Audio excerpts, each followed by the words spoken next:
During Hollywood's golden age, Errol Flynn was one of the biggest movie stars in the industry, but this all came crashing down for the star as a result of his hedonistic lifestyle. Join Factsverse as we explore why Errol Flynn had the body of a 75-year-old when he died at age 50. Errol Flynn's early life. Errol Flynn was born in Australia in 1909. His father was a professor at University of Tasmania when Errol was an infant. In 1923, Errol was sent to a boarding school in London called South West London College. He attended for a few years before returning to Australia and attending a private boarding school, the Shore School in Sydney. Sadly, this is when Errol began exhibiting some troublesome behaviors that stayed with him throughout his life. He got kicked out of the school for fighting, though he also alleged before his death that him sleeping with the daughter of the school's laundress had influenced the decision. Errol gets the acting bug later on. Despite the fact that Errol hadn't had much success with schooling, he entered into his adulthood with a good deal of confidence. It's been said that before becoming an actor, Errol wandered around his home country and made attempts at prospecting for gold, mining for copper, manning a fishing ship, and even being a sanitation engineer. His first film appearance came in 1933 in the Australian production In the Wake of the Bounty. He decided to take his dreams more seriously and head to Britain, where he had a better chance of being seen. While there, he began performing with a theatrical company, the Northampton Repertory Company. He performed with them for 6 months before his dreams came true, and he was scouted by Warner Brothers Pictures. He was brought to America to become a star. Errol becomes a movie star. Captain Blood was Errol's first hit at the box office, and more followed. Before long, he was the biggest star in Hollywood. Some of his other successful features included The Charge of the Light Brigade and The Dawn Patrol, released in 1936 and 38. Another 1938 film, The Adventures of Robin Hood, further solidified Errol's status as one of Hollywood's best leading men. In 1940, he started the new decade with a successful appearance in The Seahawk, though trouble would soon come his way. Errol quickly finds controversy. Flynn entered into the 1940s as the most popular actor in Hollywood, though the amount of respect he commanded from both peers and the public would slowly diminish in the years leading up to his decidedly early and tragic death at 50. Much of his bad fortune came as a result of his 1942 statutory rape charges, with 2 young women claiming the star had seduced and then molested them. Though the evidence was damning, Errol ended up getting off on the charges as a result of a revelation that one of the girls had previously had an abortion.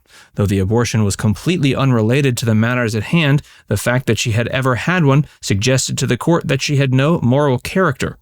The charges of statutory rape haunted Errol until his death, even if he wasn't found guilty.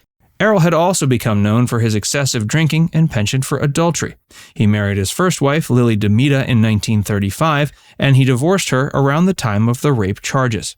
If he had been found guilty, he could have served up to 25 years in prison.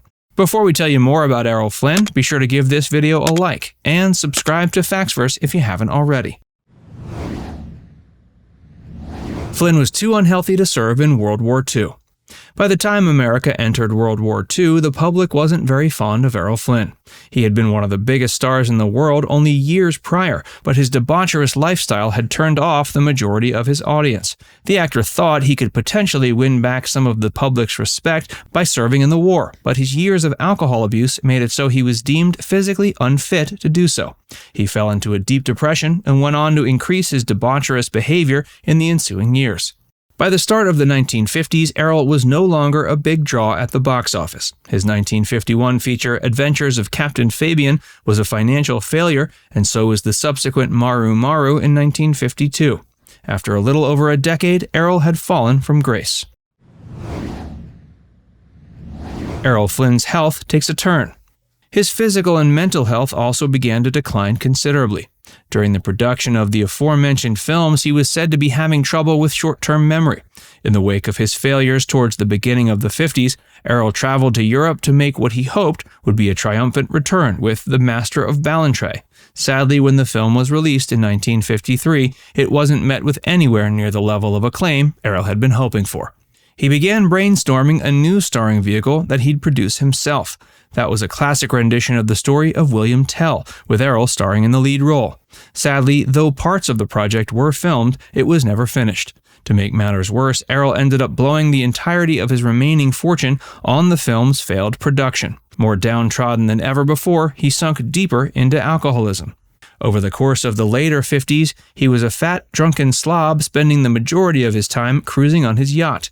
Around this time, he won some decidedly incidental critical acclaim playing the similarly drunken character Mike Campbell in the 1957 film adaptation of The Sun Also Rises. One can imagine it didn't take much effort for the star to play the role, and it didn't prove a major comeback for him. Errol Flynn's personal life. Errol was married 3 times. In addition to his first wife, Lily DeMita, he wed 2 subsequent wives before his 1959 death. His second wife was a clerk working in the snack bar of the courthouse during the star's rape trial. Her name was Nora Addington, and they were married from 1943 to 49. They had 2 daughters, and Errol also had a son with first wife Lily. He married his third wife, Patricia Wymore, in 1950, and he remained with the actress until his death. They had 1 daughter together. Errol drank 2 liters of vodka a day before his death. The final film Errol appeared in was a low-budget feature called Cuban Rebel Girls. Despite being married to Patricia Wymore at the time, Errol was alleged to have been romantically involved with his 17-year-old co-star in the film, Beverly Adland. It was rumored he romanced the actress at the age of 15 when he found her running around the lot of Warner Brothers pictures. Errol Flynn died of a heart attack in 1959. He was 50 years old at the time, but his autopsy reported he had the health of a 75-year-old. In the years leading to his death, the fallen star drank about 2 liters of vodka a day. Now it's time to hear from you. What was the most shocking part of this story for you?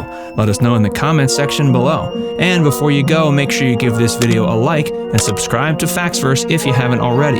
Click the bell icon to stay updated on all our latest content.